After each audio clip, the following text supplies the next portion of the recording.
रुपये कसे मिळवायचे आणि कसे ट्रान्सफर करायचे याची चर्चा जनाब संजय राऊत आणि राहुल गांधीमध्ये काल दिल्लीमध्ये झाली।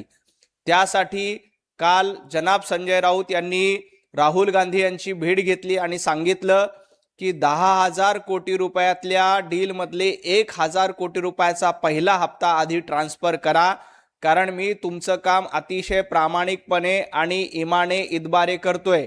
उभाटा गट पूर्णपणे काँग्रेसमध्ये विलीन करायचा आहे। उभाटा गटाचं अस्तित्व येत्या 2 वर्षांमध्ये मी संपून टाकणार आणि उभाटा गट काँग्रेसमध्ये विलीन करणार, ही सुपारी जनाब संजय राऊतांनी घेतली। आणि त्याचा पहिला हप्ता 1,000 कोटीचा पहिला हप्ता कसा ट्रान्सफर करायचा, तो फॉरेन फंडिंग मधनं घ्यायचा की अन्य कुठल्या मार्गाने घ्यायचा, याबद्दल जनाब संजय राऊत आणि राहुल गांधी यांच्यामध्ये काल सविस्तर चर्चा झाली। आणि त्या दृष्टीनं आता येणाऱ्या काळामध्ये मी फक्त राहुल गांधींचंच कौतुक करणार आहे, उद्धव ठाकरे आदित्य ठाकरे यांच्याबद्दल चकार शब्दानेही बोलणार नाही, असं देखील संजय राऊत यांनी राहुल गांधींना सांगितल्याची खात्रीलायक माहिती आहे। त्यामुळं उभाटा गट संपवण्यासाठी येणाऱ्या काळामध्ये जनाब संजय राऊत अतिशय आक्रमकपणे काम करणार, कारण पहिला हप्ता जवळपास 1,000 कोटी रुपयाचा तो कसा घ्यायचा याची सविस्तर चर्चा जनाब संजय राऊत आणि राहुल गांधी यांच्यामध्ये झाली।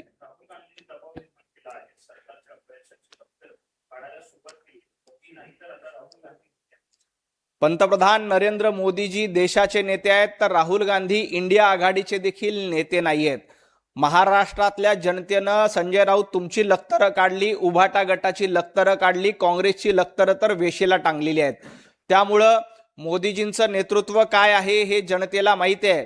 पंतप्रधान नरेंद्र मोदीजींच्या नेतृत्वामध्ये 2014 ते 2024 आम्ही सातत्यानं 3 निवडणुका जिंकलोय।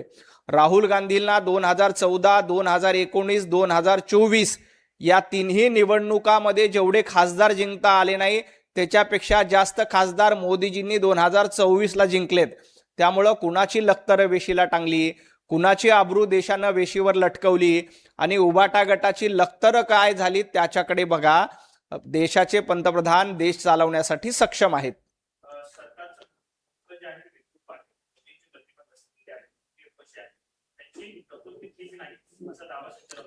पंतप्रधान नरेंद्र मोदीजींची प्रकृती कशी आहे देश बघतोय। मोदीजी आज देखील 18 तास काम करतायत। तुमच्या उद्धवजींची प्रकृती कशी आहे एकदा मेडिकल बुलेटिन काढून महाराष्ट्राला सांगा। उद्धवजी ठाकरे यांना स्टेजवर उठायला 2-2 माणसं लागतात, हे महाराष्ट्रानं बघितलंय।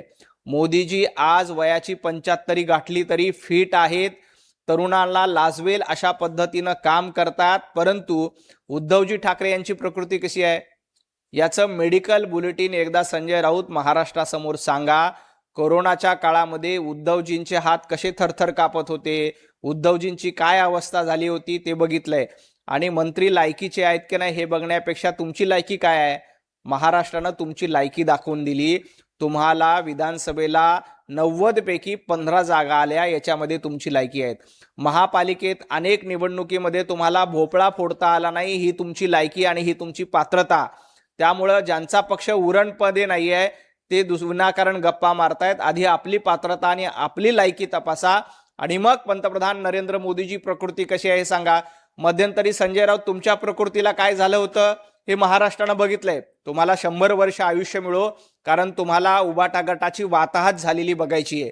उद्धवजींना देखील 100 वर्ष आयुष्य मिळो, त्यांना देखील उभाटा गटाची वाताहत झालेली बघायची।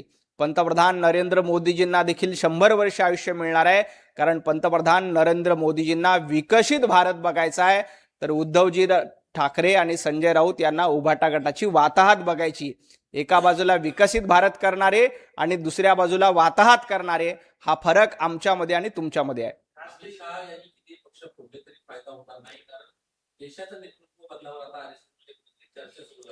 देशाचं नेतृत्व मोदीजींच्या नेतृत्वात सक्षम आहेत। अमित शहा या देशाचं नेतृत्व करण्यासाठी, पंतप्रधान नरेंद्र मोदीजी या देशाचं नेतृत्व करण्यासाठी आणि भारतीय जनता पार्टी देशाचं नेतृत्व करण्यासाठी अतिशय सक्षम आहे। उद्धवजी ठाकरे नंतर आदित्य ठाकरे नेतृत्व करणार आहेत का संजय राऊत नेतृत्व करणार आहेत याची चिंता जनाब संजय राऊतांनी करावी। मुळामध्ये अमितभाई शहा यांनी तुमचा पक्ष फोडलेला नाही, उलट तुम्ही बाळासाहेब ठाकरे यांच्या विचारांच्या पाठीमध्ये खंजीर खुपसला, तुम्ही हिंदुत्ववादाच्या पाठीमध्ये खंजीर खुपसला आणि फक्त मुख्यमंत्री पदासाठी हिंदुत्ववादाचे विचार विकले, म्हणून तुमच्या पक्षाची ही अवस्था आली. मूळ शिवसेना एकनाथजी शिंदे यांची आहे, त्यामुळे पक्ष फोडण्याचं काम आम्ही करत नाही, तर विचार फोडण्याचं काम उद्धवजी ठाकरे आणि जनाब संजय राऊतांनी केलेलं आहे. राष्ट्रहित हे अमितभाईंना माहिती आहे आणि महाराष्ट्र हित देवाभाऊंना माहिती आहे. तुम्हाला मात्र पाकिस्तानचं हित माहिती आहे, बांगलादेशचं हित माहिती आहे. राष्ट्रहिताचा विचार भारतीय जनता पार्टी, अमितभाई, पंतप्रधान नरेंद्र मोदी, देवेंद्रजी फडणवीस करतायत. तुम्ही मात्र पाकिस्तान हिताच्या गप्पा करतायत. पाकिस्तानचं हित झालं पाहिजे, बांगलादेशचं हित झालं पाहिजे, एवढेच तुम्हाला जमतं. संजय राऊत असेही म्हणाले की भारतीय जनता पार्टी राम भरोसी आहे. जनाब संजय राऊत, आम्ही राम भरोसे आहोत, पण तुम्ही मात्र बाबर भरोसे आणि औरंगजेब भरोसे आहात. आम्हाला अभिमान आहे की आमची पार्टी राम भरोसे आहे. राम नाम घेऊन आम्ही पुढे चालतो, प्रभू रामचंद्रांचा आदर्श घेऊन आम्ही पुढे चालतो, याचा आम्हाला अभिमान आहे. आमची पार्टी प्रभू रामचंद्रांच्या विचाराच्या भरोश्यावर चालते, हिंदुत्ववादाच्या भरोश्यावर चालतो, याचा आम्हाला अभिमान आहे. आम्ही राम भरोसे आहेत, पण तुम्ही मात्र बाबर भरोसे आहात आणि औरंगजेबाच्या भरोश्यावर तुमचा कारभार चालू आहे. आणि औरंगजेब आणि बाबरांनी ज्या पद्धतीने या देशाची वाट लावण्याचं काम केलं आणि त्यानंतर बाबराला इथून पळून जावं लागलं आणि औरंगजेबाची कबर या देशामध्ये खोदावी लागली, तशीच तुमच्या विरोधी विचारांची आणि हिंदुत्ववादी विरोधी विचारांची कबर या महाराष्ट्रामध्ये खोदल्याशिवाय राहणार नाही. आम्हाला अभिमान आहे, आम्ही राम भरोसे, पण जनाब संजय राऊत, तुम्ही बाबर भरोसे आणि औरंगजेब भरोसे आहात.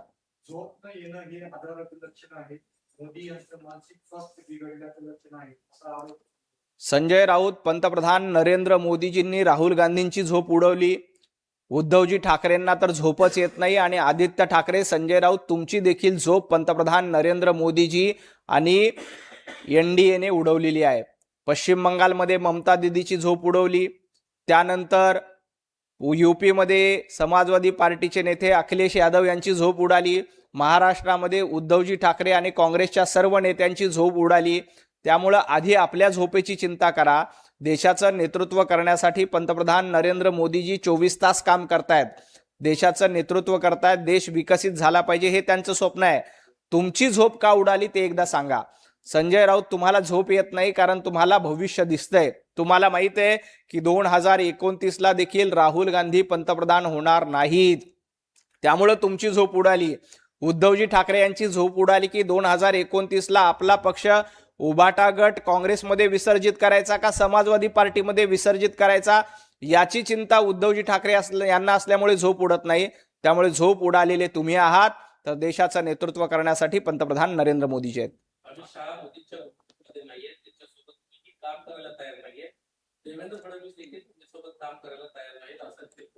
मोदीजींच्या गुडबुक मध्ये अमितभाई आहेत, देवेंद्रजींचे सहकारी अमितभाई आहेत, परंतु तुम्ही कुणाच्या गुडबुक मध्ये आहात? जनाब संजय राऊत, तुम्ही राहुल गांधींच्या गुडबुक मध्ये येण्याचा प्रयत्न करतायत, तुम्ही समाजवादी पार्टीच्या गुडबुक मध्ये येण्याचा प्रयत्न करतायत, तुम्ही बाबराच्या आणि औरंगजेबाच्या गुडबुक मध्ये येण्याचा प्रयत्न करतायत. गुडबुक तुमचं काय? महाराष्ट्रातल्या जनतेच्या बॅडबुक मध्ये संजय राऊत आहेत, महाराष्ट्रातल्या जनतेच्या बॅडबुक मध्ये उद्धवजी ठाकरे आहेत आणि देशाच्या जनतेच्या बॅडबुक मध्ये राहुल गांधी आहेत. त्यामुळे तुमचं बॅडबुक काय आहे ते बघा. मोदीजींच्या गुडबुक मध्ये सगळेच आहेत. हा देश गुडबुक मध्ये आहे आणि देश पुढे घेऊन जाण्याचं काम मोदीजी करतायत, परंतु या देशातल्या जनतेनं तुम्हाला बॅडबुक मध्ये टाकलंय, तुमच्यावर फुली मारली. राहुल गांधी बॅडबुक मध्ये नंबर 1, उद्धवजी ठाकरे बॅडबुक मध्ये नंबर 2, तर जनाब संजय राऊत बॅडबुक मध्ये नंबर 3 आहेत. याचं आत्मचिंतन करा. इंडिया आघाडी चांगलं काम करत आहे, राहुल गांधींचं नेतृत्व करत आहे, काँग्रेस पार्टीचं आंदोलन देखील आघाडीमुळे उभं राहिलं असं त्यांनी दावा केला. काँग्रेस जनता पार्टीचं आंदोलन इंडिया आघाडीमुळे उभं राहिलं अशी कबुली जनाब संजय राऊतांनी दिली. हे त्याबद्दल संजय राऊतांचे मनापासून धन्यवाद. आम्ही पहिल्या दिवशीपासून सांगत होतो, ही झुरळ जनता पार्टी म्हणजे इंडिया आघाडीचं दुसरं व्हर्जन आहे. इंडिया आघाडीचं संपूर्णपणे बॅकअप असल्यामुळं हे काँग्रेस जनता पार्टीचं आंदोलन झालं आम्ही पहिल्या दिवशी देखील सांगत होतो की हे तरुणांचं आंदोलन नाही, हे जेन झीचं आंदोलन नाही, तर हे काँग्रेसचं, उभाटा गटाचं आणि इंडी आघाडीमधल्या अस्वस्थ लोकांचं आंदोलन आहे. आणि जनाब संजय राऊत यांनी जाहीरपणे त्याची कबुली दिली की कॉक्रोच जनता पार्टीचं आंदोलन हे इंडी आघाडीच्या पाठिंब्यामुळे उभं राहिलंय. आम्ही पहिल्या दिवसापासून हे सांगत होतो, जनाब संजय राऊत, तुम्हाला या देशातल्या तरुणाईची चिंता नाहीये. या देशामध्ये सर्वसामान्य तरुण नेतृत्व करू शकतो तो भारतीय जनता पार्टीमध्ये. तुमच्या पक्षामध्ये नेतृत्व करायला उद्धव ठाकरे यांचा मुलगा आदित्य ठाकरे लागतो. काँग्रेसमध्ये नेतृत्व करायला सोनिया गांधींचे चिरंजीव राहुल गांधी लागतात. भारतीय जनता पार्टीमध्ये मात्र सर्वसामान्य बूथ प्रमुख देशाचा पंतप्रधान होऊ शकतो, सर्वसामान्य बूथ प्रमुख महाराष्ट्राचा मुख्यमंत्री होऊ शकतो. हे भारतीय जनता पार्टीमध्ये होऊ शकतं. आम्ही तरुणाई सोबत आहात. तुमची तरुणाई मात्र आदित्य ठाकरे, तेजस ठाकरे, अमित ठाकरे याच्या पुढे जात नाही. तुमची तरुणाई राहुल गांधी, प्रियंका गांधी, त्यानंतर विजय वडेट्टीवार यांची मुलगी, बाळासाहेब थोरात यांची मुलगी, विश्वजित कदम यांची पुढची पिढी, याच्या पलीकडे तुमची तरुणाई जात नाही. भारतीय जनता पार्टी मात्र सर्वसामान्य कार्यकर्त्यांना संधी देते. म्हणून कॉक्रोच जनता पार्टीचं आंदोलन हे इंडी आघाडीच्या पाठिंब्याचं आंदोलन होतं, ते विद्यार्थ्यांचं आंदोलन नव्हतं. हे संजय राऊत यांनी कबूल केलं, त्याबद्दल जनाब संजय राऊत यांचे आभार आणि अभिनंदन. काश्मीरमध्ये वाईट परिस्थिती आहे. काश्मीर पंडित सुरक्षित नाही. काश्मीर पंडित निर्भय नाही. दहशतवादी तिथे वावरताना दिसतात असा आरोप संजय राऊत. काँग्रेसचं सरकार असताना काश्मीरच्या लाल चौकामध्ये कुठला झेंडा फडकत होता? काश्मीरच्या लाल चौकामध्ये हिरवा झेंडा फडकत होता. संजय राऊत या 15 ऑगस्टला काश्मीरच्या लाल चौकामध्ये तिरंगा फडकला. संजय राऊत म्हणतात की काश्मीर असुरक्षित आहे, तर 2 महिन्यापूर्वी, साधारणतः 2-3 महिन्यापूर्वी फेब्रुवारीमध्ये स्वतः जनाब संजय राऊत काश्मीरमध्ये जाऊन आले आणि काश्मीरचं नंदनवन असं ट्विट देखील जनाब संजय राऊतांनी केलंय. पण संजय राऊतांना विस्मृतीचा आजार झालाय. 3-4 महिन्यापूर्वी काश्मीरमध्ये जाऊन आपण श्रीनगरमध्ये काश्मीरचं नंदनवन हे ट्विट केलं होतं, याचा विसर देखील संजय राऊतांना पडलाय.